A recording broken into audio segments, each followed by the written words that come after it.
गोपियों को मुरली के स्वर से बुलाया और ये जो मुरली है ना, हम तुम जो कथा सुनने का है, आज 7वां दिन है वो सुनते सुनते ये मुरली ही तो है। मनुष्य तो एक बांस की छड़ है और जैसे मुरली में छेद हैं या मनुष्य में भी छेद हैं।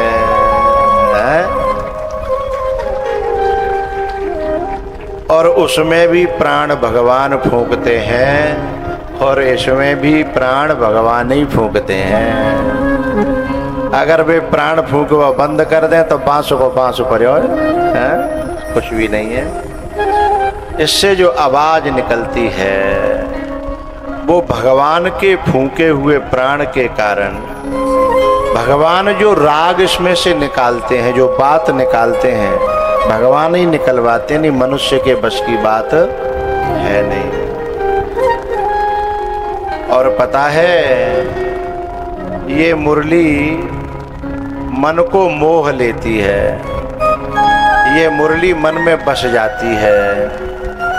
और जब ये मुरली बुलाती है ना तो फिर न घर अच्छो लगे, न दुकान अच्छी लगे, न मकान अच्छो लगे, न नातेदार अच्छे लगे, न रिश्तेदार अच्छे लगे। ऐसी मुरली है ये भगवान की कथा। बताए जब ये कथा जितनी सुखदाई है ना उतनी दुखदाई भी है, क्योंकि जब तक ये मिलती है तब तक तो सुख देती है और जिस दिन इसके विदा होने का समय आ जाता है 7वां दिन, तो फिर यही मुरली दुख देना प्रारंभ कर देती है।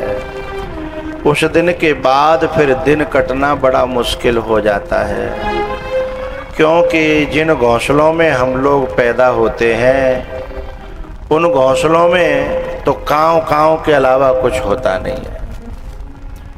और फिर ये लगता है कि फिर जिंदगी उन्हीं घोंसलों में, उन्हीं कांव कांव में, उसी कांव कांव में जिंदगी जाएगी। अभी जो यज्ञपति बनाए हमारे दिनेश ने, ये मेरे कान में एक बात कह रहे ऊपर अवाल कि आप चले जाओगे, अब कब मिलवो होगो, हम कहाँ ढूंढेंगे आपको। तो ये मन में जो है ना, आज के बाद तुम्हें घर में जब याद आएगी तो मोबाइल निकाल लोगे, कब बालक पे ढूंढवाओगे कि ने निकाल दियो भैया, ने के देख लें, तो सहारो बन जाओ। लेकिन मन फिर भी इतनी देर ही लगेगा जितनी मन हो सकता है सुनने के बाद और व्याकुल है जाए, फिर कहाँ जाएंगे। तो ये जो मन की जो दशा है ये उन गोपियों की भी थी कि भगवान की मुरली जब बजती है तो कछु तो ऐसी हैं कि जल्दी पल्दी काम करती हैं, अपना मुरली बजी है जल्दी जल्दी पहुंचना है। तो जब बहुत सी माताएं ऐसी होंगी कि सवेरे 7 दिनाते जल्दी जल्दी जग रही होंगी, कामू पूरा हो जाए और कथा सुन लें, काऊ की कहानी सुननी नहीं पड़े, है ना। कछु ऐसी होंगी जिन्होंने सोचा होगा कि काम में डरे रहने दो, जो जिंदगी भर को होगा तो होता रहेगा, चलो जल्दी सुनिया में। और कछु ऐसी होंगी जिन्होंने सोचा होगा कि जन्म जन्मते काम ही तो करते चले आ रहे हैं, काम में जीवन बीत गो, अब जे क्षण राम के लिए मिले हैं तो चलो ने राम को नाम सुनिया में है। तो ये मुरली जब मिलती है तो बहुत सुख देती है, पर ये जब बिछुड़ती है तो बहुत दुख देती है। मुरली बजाई, सब गोपियां आई हैं। भगवान ने उतने ही रूप धारण कर लिए जितनी गोपियां थीं, और भगवान ने इतने रूप धारण करके सबके साथ रास किया है लेकिन कुछ गोपियां ऐसी थीं कि जिनको जब भगवान मिल गए तो उनको कुछ कुछ के अंदर मान आ गया, अहंकार आ गया। तासाम तत्सौभगमदम वीक्षमाणम च केशव। उनके मान को देख करके भगवान उनके बीच में से अंतर ध्यान हो गए। और जब वे अंतर ध्यान भये तो गोपियां रोई हैं, और रो रो करके उन गोपियों ने भगवान के सामने भगवान के लिए आंसू बहाए। रुरुदुहु सुस्वरम राजन कृष्ण दर्शन लालसा। ये आंसू संसार के लिए बहें तो निंदनीय है, लेकिन ये आंसू यदि भगवान के लिए या भगवान की कथा के लिए या भगवान के कौताश के लिए बहें तो ये आंसू वंदनीय हो जाते हैं। जब गुरु के लिए, भगवान के लिए, कथा के लिए रोना आए तो रोने को रोकना नहीं, उन आंसुओं को निकलने देना। उनसे हृदय धुल जाता है, उनसे हृदय पवित्र हो जाता है, हृदय निर्मल हो जाता है। और भगवान का ये प्रण है कि निर्मल मन जन सो मोहि पावा, निर्मल मन जन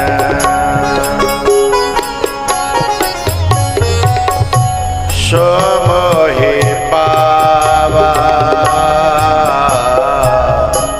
मोहि कपट छल छिद्र न भावा।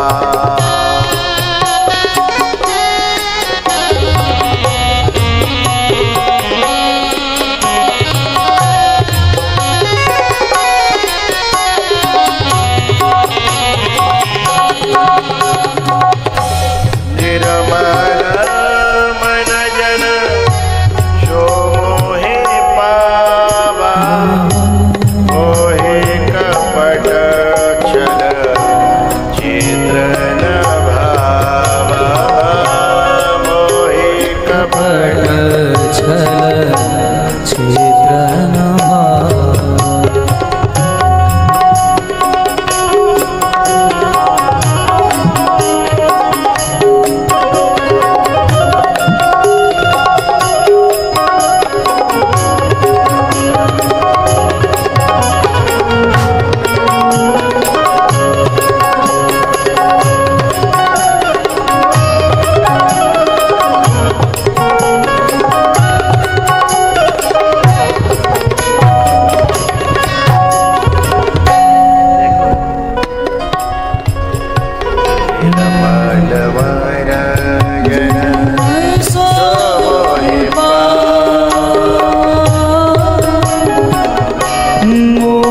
कपट छल छिद्र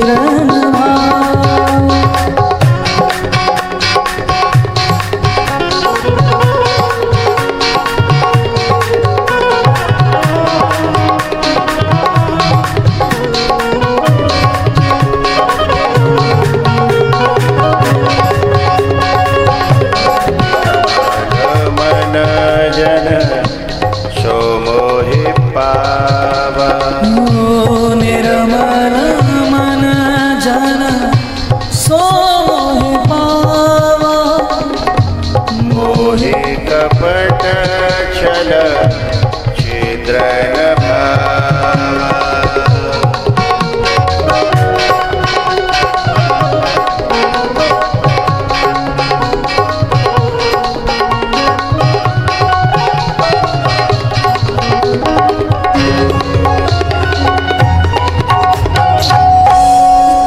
निर्मल मन जन सो मोहि पावा, मोहि कपट छल छिद्र न भावा। इस प्रकार से रासलीला पूरी हुई है। शंकर भगवान भी उसमें पधारे हैं और 3 असुर और थे, केशी, वृषभासुर और व्योमासुर। उनको भी भगवान ने समाप्त किया। अब कंस के पास असुर ही नहीं रहे, तो अब क्या करें? तो कंस ने षड्यंत्र करके धनुष यज्ञ का मेला रखा और कृष्ण बलराम को बुलाने के लिए अक्रूर जी को भेजा। अक्रूर जी कौन हैं? वो कृष्ण के काका लगते हैं। बोले इनके बुलाने से शायद वो आ जाएंगे कृष्ण और बलराम, तो इनका जो है यही बुला करके उनको मरवा देंगे। तो भैयाओ, कृष्ण और बलराम को बुलाने के लिए अक्रूर जी चल दिए हैं और रास्ते में सोच रहे थे कि आज मेरो कितना बड़ा सौभाग्य है कि मुझे भगवान के दर्शन मिलेंगे। आज भगवान के चरणों के दर्शन करवे को मुझे मौका मिलेगा।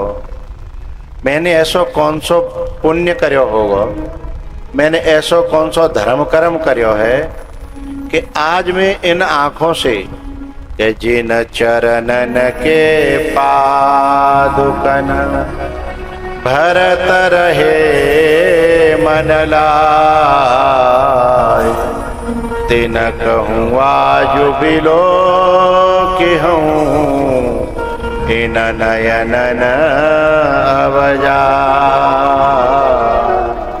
तिन कहूँ आज बिलो कि हूँ इन नयनन अवजा।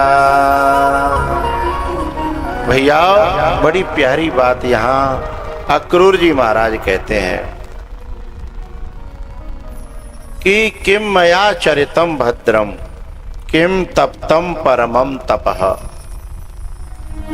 किम वाथाप्यर्हते दत्तम यद्रक्षाम्यद्य केशवम।